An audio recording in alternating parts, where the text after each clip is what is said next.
Welcome students. आज के examiner mind section में मैं ये क्वेश्चन लेकर चल रहा हूं। पहले आप इस क्वेश्चन को ध्यान से देखिए। इस तरह के क्वेश्चंस आजकल काफी पूछे जा रहे हैं। इस क्वेश्चन का जो सबसे मेन पॉइंट है, पहले क्वेश्चन को पढ़ लें। fx = x² mod of cos pi sx not equal to 0 पे और 0 पे 0 है।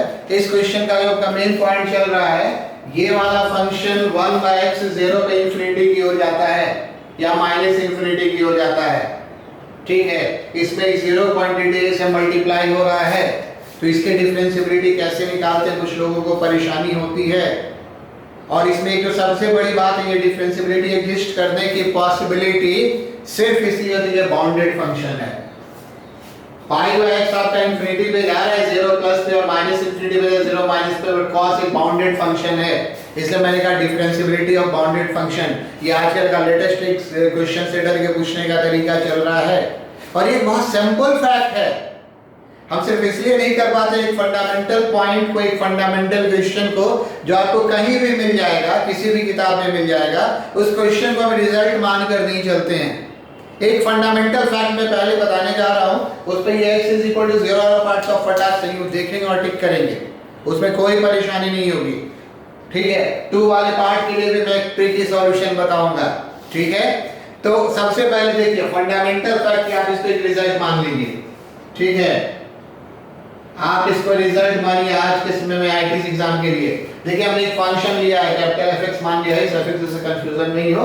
ठीक है, अगर ये फंक्शन इस तरीके से डिफाइन है, तो ये फंक्शन n मान लिया गया नेचुरल नंबर है, तो ये किसी भी नेचुरल नंबर के लिए कॉन्टिन्यूअस होता है। और ये नंबर अगर 2 से शुरू हो तो ये डिफरेंशिएबल होता है x = 0 पे। ये फैक्ट है। 0 पे नाइदर कॉन्टिन्यूअस तो नॉट डिफरेंशिएबल, तो लिमिट का एग्जिस्टेंस नहीं होता है। तो ये आपको ध्यान रखना है। अगर आपको ये फैक्ट पता है, ये नंबर 0 ये इससे क्यों मैच कर रहा है, ये आपका इससे इसलिए मैच कर रहा है कि ये बाउंडेड है, इसका वैल्यू भी होता है, इसका वैल्यू होता है -1 से 1 के बीच में। cos π भी बाउंडेड है, इसका वैल्यू होता है 0 से 1 के बीच में। तो ये अगर आपको फैक्ट पता है विद प्रूफ आपको पता होना चाहिए, क्योंकि कभी-कभी आपको कंफ्यूजन होगा कि ये तो साइन के लिए पढ़े थे, मॉड नहीं था, यहाँ पे मॉड आ गया, पता नहीं होगा या नहीं होगा। तो अगर ये फैक्ट आपको विद प्रूफ पता है, इसलिए मैंने फंडामेंटल फैक्ट पहले लिखा था, विद प्रूफ पता है, तो आप सीधा बता देंगे कि n का वैल्यू 2 है और 2 वाले के डिफरेंशिएबल होता है, तो ये डिफरेंशिएबल होगा। और यहाँ पे 3 4 5 6 कुछ भी लिख लें, वो x = 0 पे डिफरेंशिएबल होगा। I am talking just about x = 0 right now. 2 पर हम आगे चर्चा करेंगे। आई बात समझ में? तो सर ये फैक्ट कैसे आता है? सबसे पहले कॉन्टिन्यूटी का फैक्ट देखिए। एक्चुअली कॉन्टिन्यूटी का फैक्ट क्या होता है, अगर हम कॉन्टिन्यूटी की बात करें, आप अपने ढंग से लिख लीजिएगा। तो कॉन्टिन्यूटी क्या होता है, limit x goes to 0 x to the power n sin 1/x, ये आपका क्या होगा? ठीक है, अगर मान लीजिए पावर 1 है तो ये होगा 0 into any number between -1 to 1, ये 0 हो गया, ये any नंबर हो गया -1 से 1 के बीच में, तो ये आपका 0 हो जाएगा। अब देखिए क्या होगा, अगर आप ये स्क्वायर लीजिएगा तो भी 0, क्यूब लीजिएगा तो भी 0। इस n का कोई भी आप अगर पावर पॉजिटिव में लीजिएगा तो ये आपका 0 होगा। फ्रैक्शन पावर के लिए क्या होगा, तो फ्रैक्शन पावर के लिए भी आप इसको कह सकते हैं, पावर अगर 1 से बड़ा हो तो फ्रैक्शन पावर में थोड़ा सा प्रॉब्लम होता है डोमेन के कारण से। चलिए ठीक है, अब हम आते हैं यहाँ पर, अगर ये x नहीं होता तो क्या होगा, अगर ये x नहीं हो तो अब ये वैल्यू ऑसिलेट करेगा, किसके किसके बीच में ऑसिलेट करेगा, -1 से 1 के बीच में, इसलिए कहेंगे कि ये हमारा कॉन्टिन्यूअस नहीं होगा। तो ये बात ये हो कॉन्टिन्यूटी की बात। अब देखिए डिफरेंशिएबिलिटी में क्या होता है, क्यों डिफरेंशिएबिलिटी 2 से शुरू होता है, क्यों डिफरेंशिएबिलिटी 2 से शुरू होता है, इसके पीछे जो आपका मेन पॉइंट है, डिफरेंशिएबिलिटी का डेफिनेशन याद कीजिए।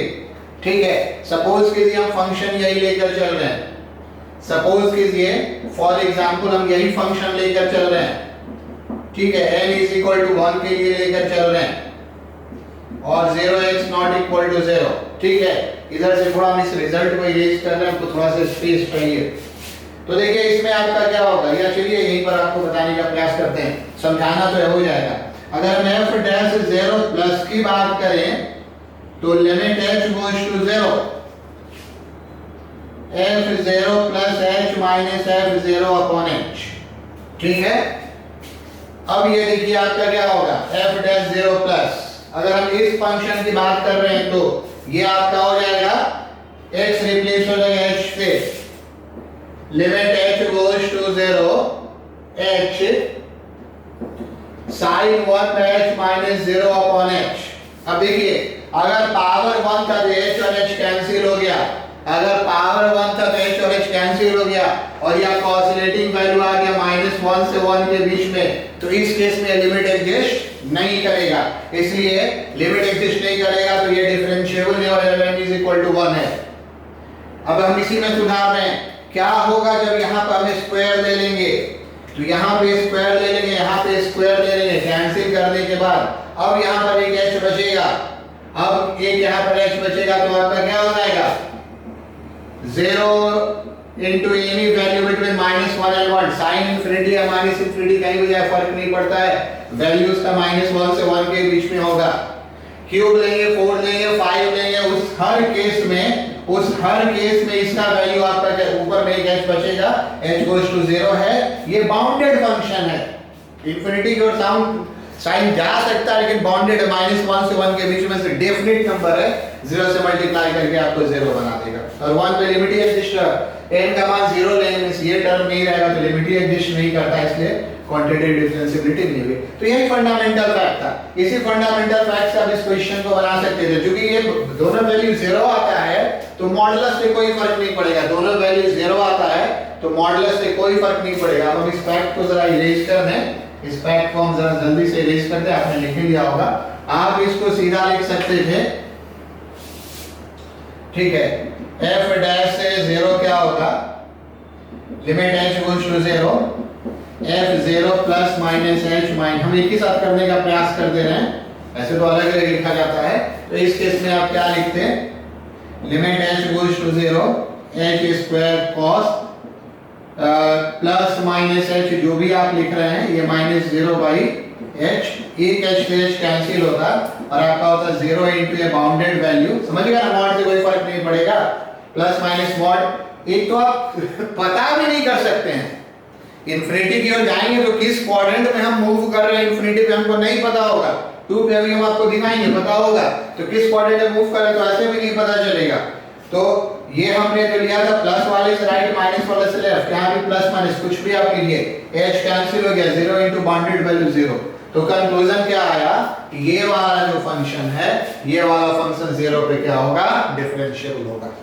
फैक्ट के साथ हम सीधा ही कर सकते हैं, अच्छा ये तो -1 से 1 के बीच में एक्सेप्ट हमारा 2 पावर है ना, 2 पावर में इमेजिन करना होगा, हाँ नीचे से एक h कैंसिल करेंगे जो डिफरेंशिएबिलिटी के डेफिनेशन में है, ऊपर एक h बचेगा और वो जो h बचेगा वो 0 इनटू समथिंग क्या बना देगा, 0 बना देगा। फ्रैक्शन पावर भी 1 से बड़ा हो तो ये सही होता है, सब्जेक्ट टू कंडीशन की डोमेन एग्जिस्ट करता है, तो फ्रैक्शन पावर में हम लोग क्या करते हैं ना, 4/3 देते हैं, ठीक है, बढ़ा देते हैं, 13/5 देते हैं, वो ऑड देते हैं, इवन में थोड़ा सा प्रॉब्लम हो सकता है, इवन टर्म में डोमेन थोड़ा सा प्रॉब्लम करता है, सेफगार्ड के लिए ऑड देते हैं, तो 1 से बड़ा में भी आप मान सकते हैं, क्वेश्चन नॉर्मली किस पे होता है, नेचुरल नंबर पे। तो आई होप आपको 0 पर ये क्लियर हो गया होगा, ठीक है।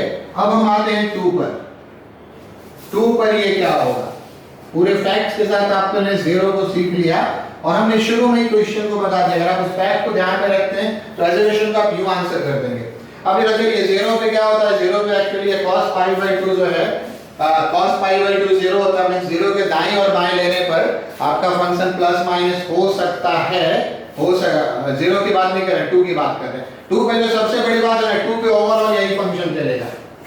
पहली जो बात है, जब हम 2 की बात करेंगे तो इससे कोई मतलब नहीं है, तो 2 पे हम फंक्शन को कैसे लिखेंगे, आप सबसे पहले देखिए x = 2, आपका ये वाला fx कितना होगा, ठीक है, तो अगर हम x का वैल्यू 2 लेंगे तब तो ये 0 हो जाएगा, क्योंकि 2 रखेंगे, अब इसका कोई मतलब नहीं है, cos π/2 0 पूरा का पूरा 0।